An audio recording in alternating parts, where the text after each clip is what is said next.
Good morning. आज अपन 12th agriculture biology के अंदर 13 नंबर चैप्टर स्टार्ट कर रहे हैं।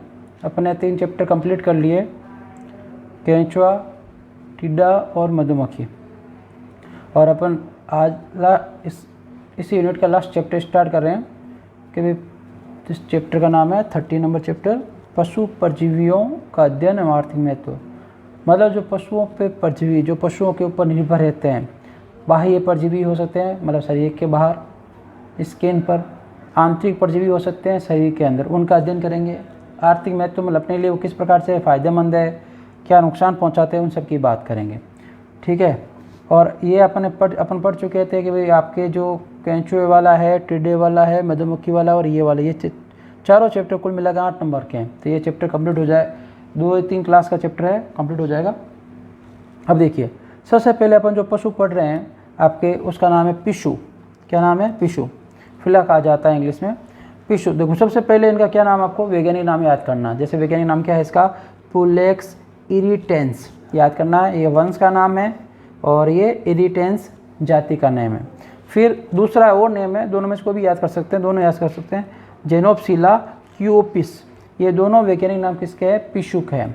तो उस पर सबसे पहले चीज़ कि अपन क्या पढ़ रहे हैं? पिशु पढ़ रहे हैं। और पिशु का वैज्ञानिक नाम क्या हो गया? पुलेक्स इरिटेंस या जेनोप्सिला क्यूओप्स इसका नाम है। अब इसके बारे में अपन इसकी विशेषताएं पढ़ते हैं। ठीक है। अब मैं इसको रफ कर रहा हूँ थोड़ा सा।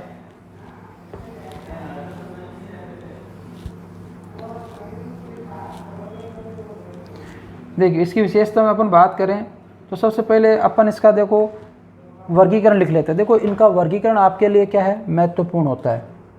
वर्गीकरण जरूरी है। ठीक है। वर्गीकरण में देखिए, सबसे पहले आपको जो अपने दिया हुआ है, इनका संघ की बात करेंगे। संघ का नाम है इनके आर्थ्रोपोडा।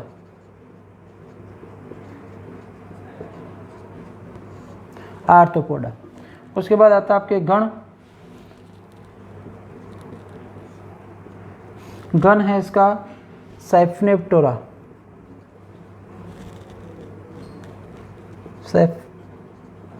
सैफनेप्टेरा ये इसका हो गया, आपके संघ हो गया और गण हो गया। ठीक है। वंश आपको भी लिखाया था, पुलेक्स हो सकता है, जाति इरिटेंस, या वंश आपके जेनोप्सिला हो सकता है, जाति क्यूओप्स हो सकते हैं। तो ये दो भी याद रखना है। जो अपने किताब में दिया है उससे ज़्यादा पढ़ने की आवश्यकता नहीं है। तो संघ आर्थ्रोपोडा और गण क्या हो गया? सैफनेप्टेरा हो गया। ये इसका वर्गीकरण हो गया। अब इसकी विशेषताएं पढ़ते हैं कि भाई ये कैसा परजीवी है, क्या कार्य करता है, इसकी बात करते हैं। तो ये क्या होता है, किन पे परजीवी होता है? तो ये पक्षियों एवं स्तनधारी कि किस पे परजीवी है? परजीवी मैंने आपको बताया था, जो किसी जीव पे निर्भर रहता है। जैसे मनुष्य के ऊपर जूं है तो वो क्या है? बाह्य परजीवी। मान लीजिए मनुष्य के अंदर शरीर में कोई जीव चला जाता है, जीवाणु चला गया, विषाणु चला गया, एस्केरिस चला गया शरीर के अंदर, तो क्या हो गए? अंत्य परजीवी हो गए। तो इस चीज़ का भी ध्यान रखना। तो ये क्या है? परजीवी होता है। अब देखिए ये क्या कार्य करते हैं, किस में? पक्षियों में और स्तनधारियों में। पक्षियों और स्तनधारियों के अंदर ये क्या होते हैं आपके? पक्षी और स्तनधारियों के अंदर क्या होते हैं आपके? पाए जाते हैं। इनका रंग कैसा होता है? ये भूरे रंग के होते हैं। कैसा रंग होता है इनका? भूरे रंग का बाह्य परजीवी। देखो, अभी बात कर रहे थे किस प्रकार का परजीवी है, तो ये क्या है? बाह्य परजीवी है। तो इसका मतलब समझ में आ गया होगा आपको, ये शरीर के बाहर रहेगा, इसकी स्किन से, यदि मान लीजिए स्तनधारियों पे बाहर बालों में ये पाए जाते हैं। ठीक है। तो ये देखो, पहली बात क्या हो गया, किन में? पक्षी। जितने भी पक्षी आते हैं, मोर, कबूतर, जितने भी आप देखते हैं पक्षी, सभी किसमें आएंगे? इन पक्षियों के अंदर स्तनधारी, जिनके अंदर माँ अपने बच्चों को दूध पिलाती है, वो सभी किस में आते हैं? स्तनधारियों में आते हैं। जैसे गाय है, भैंस है, मनुष्य है, बंदर है। ठीक है। बहुत सारे जीव। ठीक है। जिनमें स्तन ग्रंथियाँ पाई जाती है, चमगादड़ भी इसी में आती है आपके, और वो सभी किस में आते हैं? स्तनधारियों के अंदर आते हैं। तो ये स्तनधारियों के अंदर और पक्षियों के अंदर क्या होता है? बाह्य परजीवी होता है। और इनका रंग कैसा होता है? भूरे रंग के होते हैं। एक लाइन क्लियर। क्या पढ़ रहे हैं? इनकी विशेषता पढ़ रहे हैं, इनके लक्षण पढ़ रहे हैं कि भाई ये क्या क्या इनमें गुण पाए जाते हैं। एक इस प्रकार से अपन कह सकते हैं, लक्षण कह सकते हैं इनके। उसके बाद देखिए कि ये क्या करता है? रक्त चूसता है। क्या कार्य करता है? रक्त चूसने का कार्य करता है। रक्त चूसता है किसका? मेजबान का। मेजबान क्या होता है? अभी बताते हैं। बेजबान नहीं है, मेजबान है। मेजबान को मान लीजिए ये कुत्ते के अंदर, कुत्ता स्तनधारी माता, तो कुत्ता है उसके स्किन पे मान लीजिए बाहरी सतह पे ये चिपका हुआ है, पुलेक आपके टिश्यू चिपका हुआ है, ठीक है। तो ये उसकी स्किन से क्या करेगा, खून चूसेगा, तो कुत्ता इसके लिए क्या हो जाएगा, मेजबान हो जाएगा, ठीक है। रक्त चूसता रहता है, खून चूसता रहता है, उनकी स्किन से चिपके रहते हैं और खून पीते रहते हैं। आप देखोगे कुत्ते के अंदर पाई जाती है, नॉर्मली काफ़ी छोटे छोटे जीव होते हैं, अपन पालतू होते हैं, उनको हटाते भी हैं, उनको काफ़ी राहत मिलती है, उनकी खुजली भी चलती रहती है, वो दांतों से खाते भी रहते हैं इनको, लेकिन वो अंदर होते हैं, इनको खा नहीं पाते हैं, ठीक है। अब इसकी बात करें कि भाई इनकी लंबाई कितनी होती है, तो लंबाई की बात करें इनकी, जब ये वयस्क अवस्था में होते हैं, देखो अभी बात करेंगे ये भी क्या है, निम्न कोटि के जीवों में आते हैं, तो इनमें भी क्या अभी पढ़ेंगे कायांतरण पाया जाता है, कौन कौन सी अवस्थाएं पाई जाती है। तो वयस्क की बात करें तो वयस्क जो होते हैं इनकी लंबाई मानी गई है आपके 3 से 5 मिलीमीटर, सेंटीमीटर नहीं है, मिलीमीटर, ध्यान रखना। 1 सेंटीमीटर के अंदर आपके कितने मिलीमीटर होते हैं, 10 मिलीमीटर होते हैं, इस चीज़ का भी आप ध्यान रखेंगे ना, कन्फ्यूज नहीं होना। और 1 फीट के अंदर कितने सेंटीमीटर होते हैं आपके, 30 सेंटीमीटर होते हैं। 1 फीट के अंदर कितने रहेंगे, 30 सेंटीमीटर, ध्यान रखना इस चीज़ों का, जैसे कॉमन मैथ की बात है। तो ये 30 आपके 3 से 5 मिलीमीटर के होते हैं, लंबे होते हैं, इनकी लंबाई होती है किनकी, आपके इसकी टिश्यू की। अब इसकी बात करें, ठीक है, इसको थोड़ा रफ कर लेते हैं तो ये तो क्लियर होगा। संघ आर्थ्रोपोडा है, गण साइप्रेप्टेरा, पक्षी और स्तनधारियों में बाह्य परजीवी होते हैं, बाह्य परजीवी समझ गए होंगे। कलर कैसा होता है आपके टिश्यू का, भूरे रंग के होते हैं। क्या कार्य करते हैं, रक्त चूसते हैं, किसका, जिसके ऊपर ये रहते हैं बाहर स्किन पे। लंबाई कितनी होती है वयस्क की, 3 से 5 मिलीमीटर होती है। अब आगे इसके देखिए,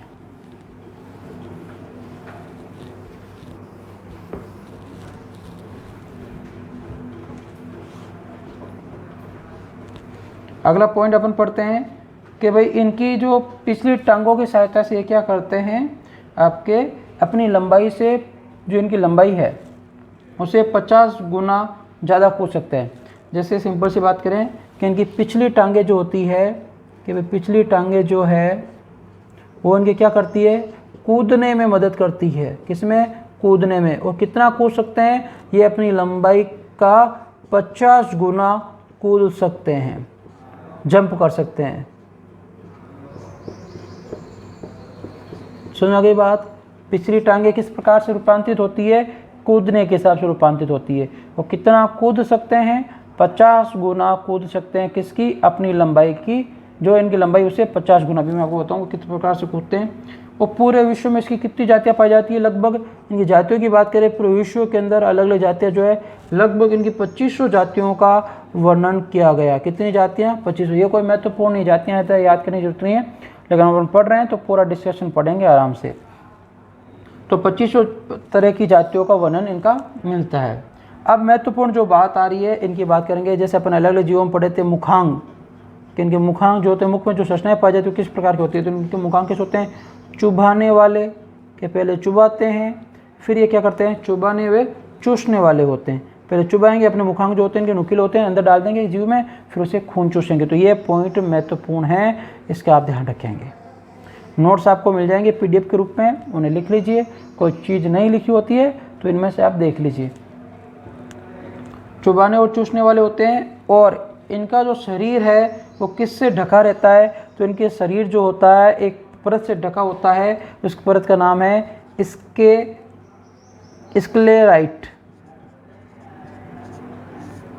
स्क्लेराइट नाम का एक पदार्थ होता है जो हड्डियों जैसा मजबूत पदार्थ होता है। इनकी परतों, मतलब इनकी बॉडी पे इस प्रकार के, इनके क्या होती है, परत, इस प्रकार से ये पाया जाता है, ठीक है। और ये कठोर पदार्थ होता है जो इनकी शरीर की बाह्य आघातों से सुरक्षा करता है। नेत्र की बात करें तो नेत्र कैसे होते हैं, संयुक्त होते हैं। मैंने आपको मधुमक्खी पढ़ाया तो संयुक्त के बारे में बताया था कि संयुक्त नेत्र का मतलब होता है एक आंख में 1000 से ज़्यादा ओमिटीडिया मतलब संयुक्त नेत्र की इकाई होती है, और प्रत्येक इकाई के अंदर रेटिना पाया जाता है, और प्रत्येक इकाई के अंदर अलग अलग चित्र बनता है। मतलब एक आंख के अंदर 100 लगभग 1000 ओमिटीडिया पाए जाते हैं, और प्रत्येक ओमिटीडियम के होते हैं आपके रेटिनारी अलग पाए जाते हैं। मतलब एक संयुक्त नेत्र में किसी जीव के बहुत सारे चित्र बनते हैं। अपनी आंख में किसी जीव का एक ही चित्र बनता है, इनमें बहुत सारे बनते हैं, ठीक है। अब आगे देखिए आप, यहाँ तक बात हो गई। क्या क्या पढ़ा मैं तो, अपनी इनकी टांगे किस प्रकार से रूपांतरित होती है, कि भाई इनकी टांगे जो होती है वो आपके कूदने के हिसाब से रूपांतरित होती है, और ये अपनी जो हाइट जो होती है उसकी, ठीक है, अपनी लंबाई इसके जो होती है उसके 50 गुना ही ज़्यादा कूद सकते हैं। दूसरी चीज़, इनकी कितनी जातियों का वर्णन किया गया है, तो इनकी लगभग 2500 जातियों का वर्णन अपन को मिलता है। फिर महत्वपूर्ण बात क्या है इस पिशु की, कि इनके मुखांग जो होते हैं वो कैसे होते हैं, चुबाने व चूसने वाले होते हैं। मतलब पहले क्या करेंगे, किसी जीव के अंदर जिस पे ये परजीवी हैं, बाह्य परजीवी जो होते हैं, तो फिर ये क्या करते हैं, पहले उसकी स्किन के अंदर क्या करेंगे, अपने मुखांग को डालेंगे, चुबाएंगे, फिर उसे खून चूसने का कार्य करते हैं, रक्त चूसने का कार्य करते हैं। फिर इनकी बात करें, इनका शरीर किसका बना होता है, तो इनका शरीर जो होता है स्केलेराइट नाम के पदार्थ से बना होता है, जो कठोर पदार्थ है और परतों के रूप में पाया जाता है। और नेत्र कैसे होते हैं, इनके संयुक्त नेत्र पाए जाते हैं। ठीक है, यहाँ तक क्लियर हो गया। अब इसके आगे देखो पढ़ते हैं।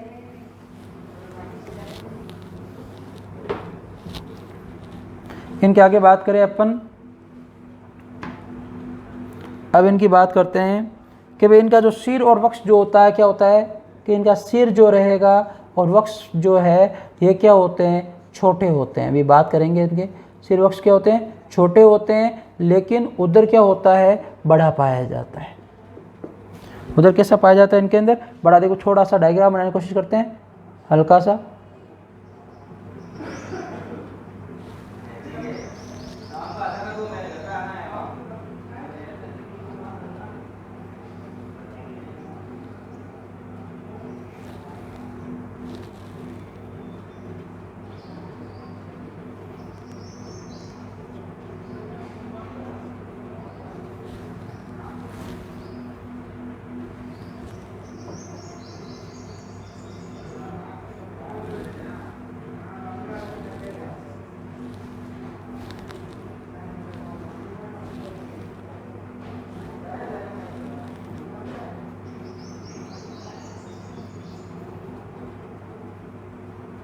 ये आपके पिशु है, ठीक है। तो इसका ये सिर और ये पोर्शन वक्ष, तो ये सिर हो गया और ये वक्ष हो गया, बाकी पूरा भाग ये क्या है, उधर है।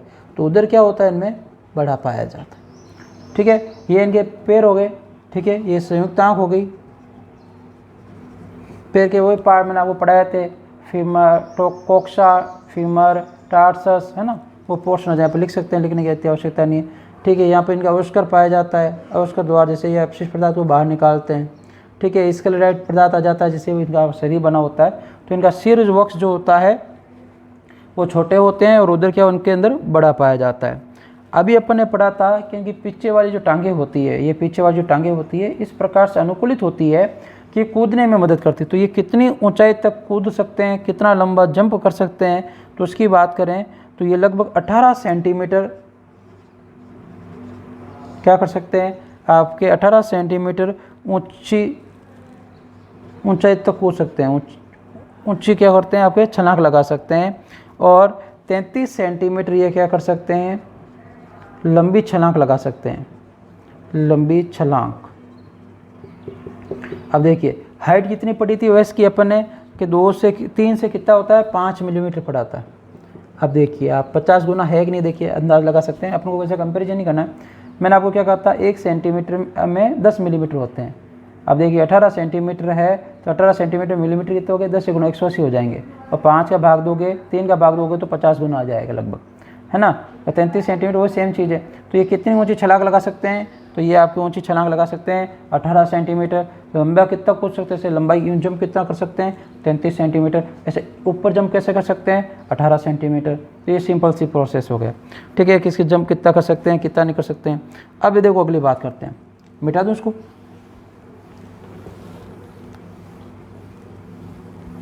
अब इनके अंदर क्या पाया जाता है, पूर्ण रूपांतरण।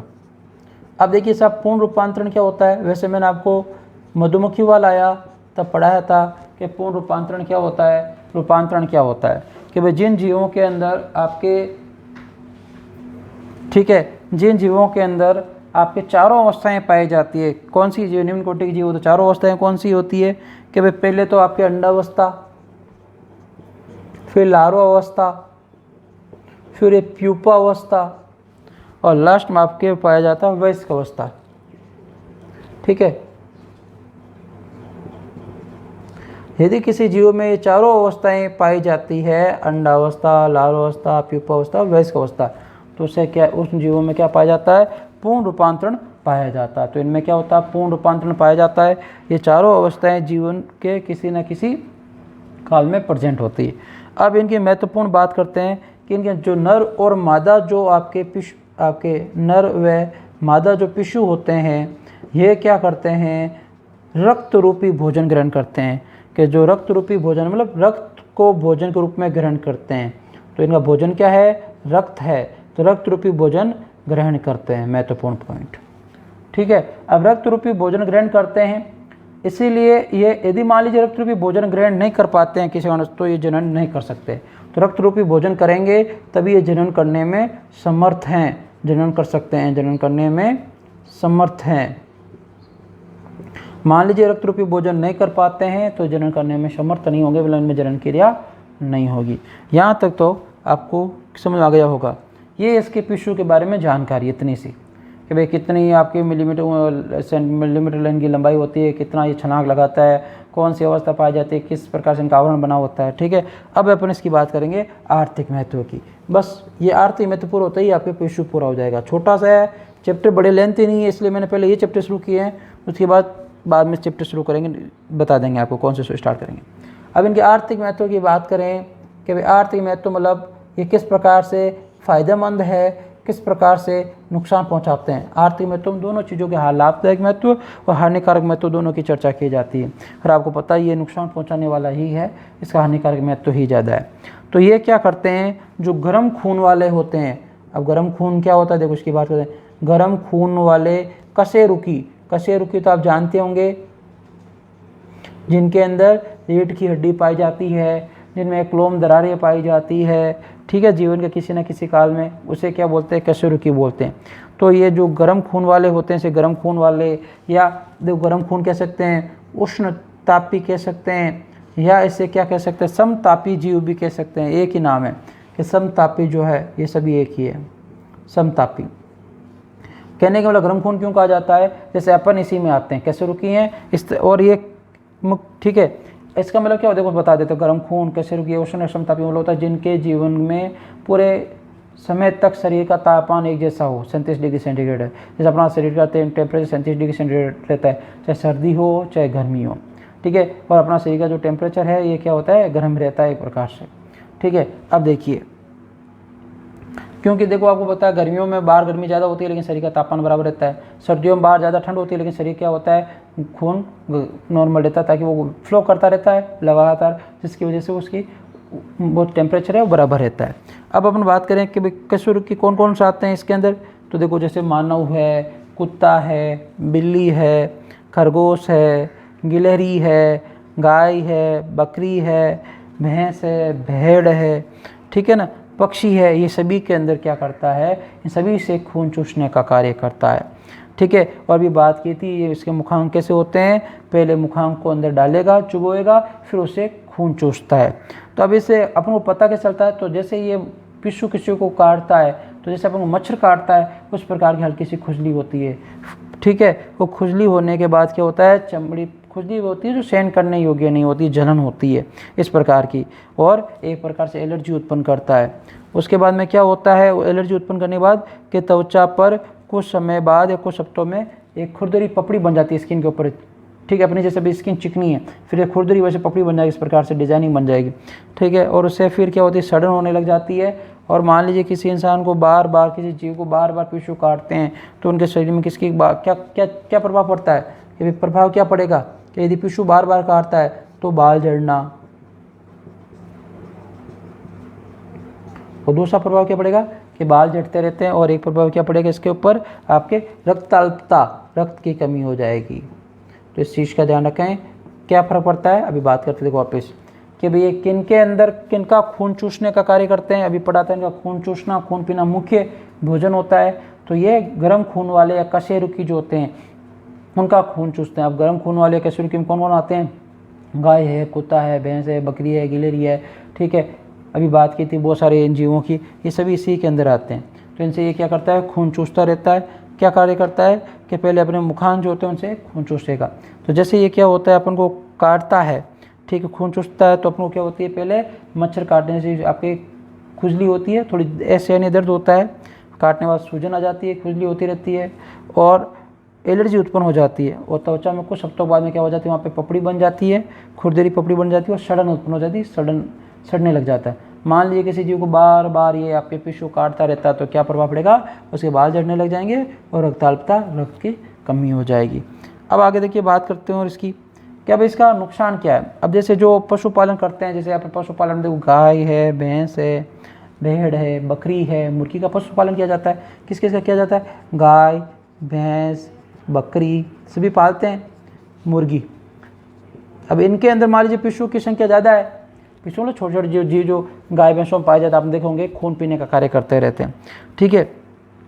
तो अब ये गाय भैंसों, बकरियों में, मुर्गियों में ज़्यादा होंगे, तो अब अपन इनका पालन कर रहे हैं तो उनका खून पिएंगे तो कमज़ोर रहेंगे तो इनसे उत्पन्न अपन जो इनसे अपन उत्पादकता चाहते हैं, जैसे गाय भैंस है, बकरी है, दूध चाहते हैं, या इनसे आपकी मुर्गी से अपन मांस चाहते हैं, वो इतना नहीं मिलेगा क्योंकि खून पीते रहते हैं, इनकी कोई प्रोग्रेस नहीं होती। फिर इनका अपन को ट्रीटमेंट करना पड़ता है जिसमें लाखों रुपये खर्च होते हैं। अब जो गाय भैंस बकरी मान लो पालते हैं, मुर्गी पालते हैं, एक मुर्गी तो पालेंगे नहीं, 1000, 2000, 3000 मुर्गियाँ पालते हैं, फिर इनका ट्रीटमेंट क्या होता है, भारी पड़ता है। तो ये अपन को क्या करते हैं, आर्थिक नुकसान पहुँचाते हैं पशुपालन में, क्या करते हैं, आर्थिक नुकसान पहुँचाते हैं, किसमें, पशुपालन के अंदर।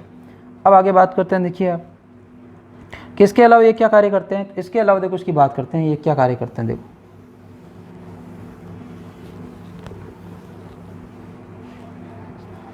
इसके अलावा ये कार्य करते हैं कि भी ये कुछ बीमारी पैदा करने वाले जो विषाणु जीवाणु होता है, आपको पता है विषाणु है वह जीवाणु है, ये क्या करते हैं, बहुत सी बीमारियां उत्पन्न करता है। आपने पढ़ा होगा 10th क्लास में, 11th क्लास में, छोटी क्लासों में, कि विषाणु के द्वारा बहुत सी बीमारी होती है, जीवाणु के द्वारा बहुत सी बीमारी होती है। तो विषाणु जीवाणु जो द्वारा मानव में ये बीमारी किस उत्पन्न करते हैं, मानव में करें या पशुओं में करें, और मानव और पशुओं में जो बीमारी उत्पन्न करते हैं किसके द्वारा, विषाणु और जीवाणु के द्वारा, तो ये उनके के अंदर क्या करते हैं, ये वाहक का कार्य करते हैं। मतलब मानव और पशुओं में जो बीमारी उत्पन्न होती है विषाणु और जीवाणु के द्वारा, उनका वाहक मतलब इनके माध्यम से मानव और पशुओं को क्या हो सकती है, बीमारियाँ हो सकती है, ठीक है। अब इसका एग्जाम्पल दिया हुआ गया है कि भाई पिशु के द्वारा कौन सी, तो पिशु के द्वारा क्या होता है कि पिशु जो होते हैं इनके द्वारा प्लेग बीमारी जो होती है, प्लेग आपने सुना होगा, बीमारी जो होती है वो आपके किससे फैलती है, आपके चूहों से फैलती है। तो प्लेग बीमारी जो होकर जीवाणु जो होता है, जब ये काले चूहे को काट लेता है, काले चूहे, वैज्ञानिक नाम है रेटस, रेटस की बात करें तो ये वैज्ञानिक नाम है इस चूहे का रेटस, रेटस, ठीक है। तो काले चूहे रेटस, रेटस को काटे जाने पे पहुंच जाती है। कभी अपन मान लो कि पिशु है, ये क्या करता है, इसमें जीवाणु जो है प्लेग बीमारी वाला, वो इस पिशु के अंदर अपने क्या होते हैं, पिशु के द्वारा क्या करते हैं, काले चूहे को काट लेता है।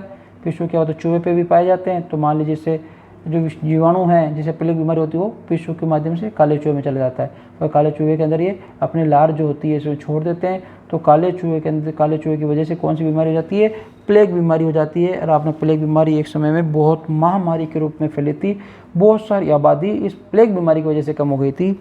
और एक गणना है कि 1343 से 1353 के बीच में यूरोप जो है आपके, ठीक है, यूरोप जो है वहाँ की आबादी कितनी कम हो गई थी, 1/3 आबादी इस प्लेग की बीमारी की वजह से कम हो गई थी। कब, 43 से 53 के समय, जब इसका कोई इलाज नहीं था। तो इस प्रकार से पिशु बीमारियां फैलाने में बहुत सारे विषाणु जीवाणु का वाहक का कार्य करता है। तो ध्यान रखना, प्लेग बीमारी किसकी वजह से फैलती है, ठीक है, काले चूहे की वजह से फैलती है। इसको फैलाने में कौन मदद करता है, पिशु करता है। पिशु क्या करता है, वाहक का कार्य करता है कि जो प्लेग फैलाने वाला जीवाणु है वो पिशु के द्वारा काले चूहे को काट लिया जाता है, फिर इसकी बीमारी फैलती है। इसका नतीजा क्या हुआ था कि 1343 से 1353 के अंदर यूरोप में 1/3 जनसंख्या कम हो गई थी। तो ये आपका पिशु यहाँ पे कंप्लीट हो जाता है। पिशु का आर्थिक महत्व हो गया, सामान्य लक्षण हो गए। अब आगे अपन पढ़ते हैं, नेक्स्ट जो है आपके सेकेंड, जोंक की बात करते हैं।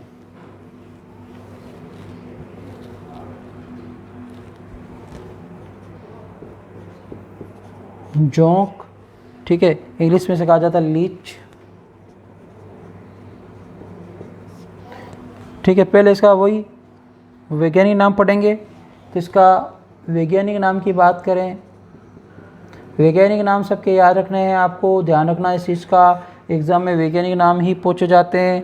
तो तो इसका वैज्ञानिक नाम है हिरुडिनेरिया, हिरुडिनेरिया, हिरुडिनेरिया ग्रेनुलोसा। क्या वैज्ञानिक नाम है? Hirudinaria granulosa.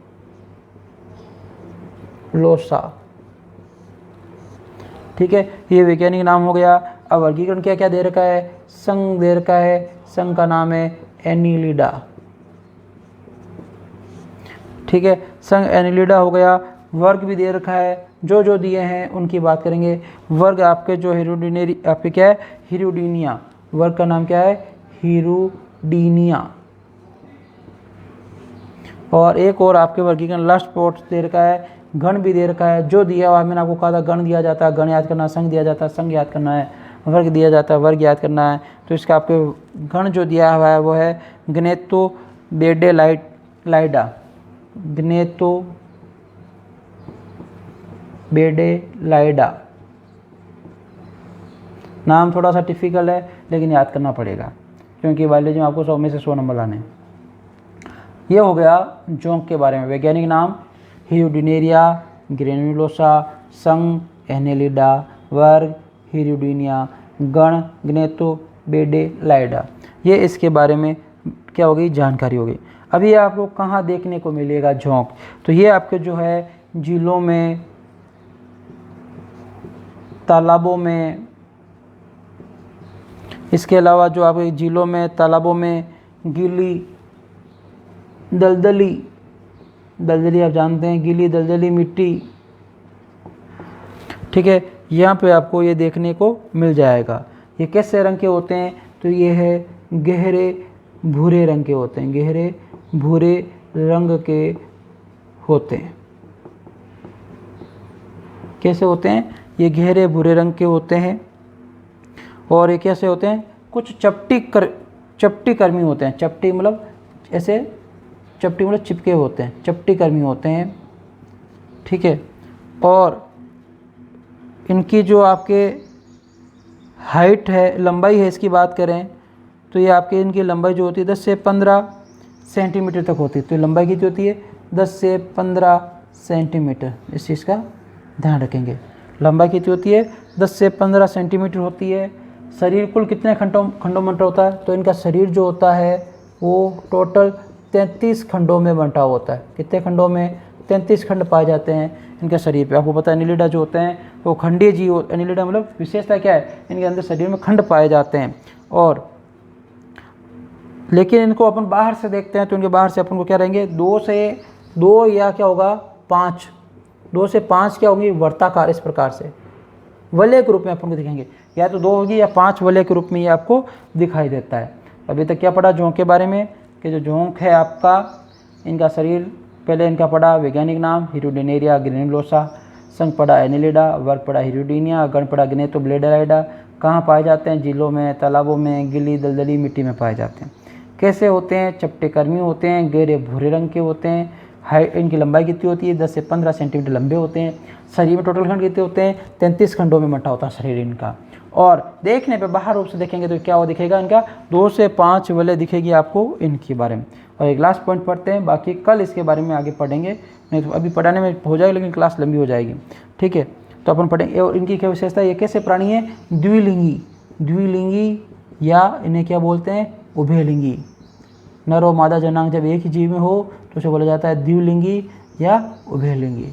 ठीक है, आज के लिए इतना ही, बाकी कल इससे आगे पढ़ेंगे। यहाँ तक आप पढ़ के आना। Thank you.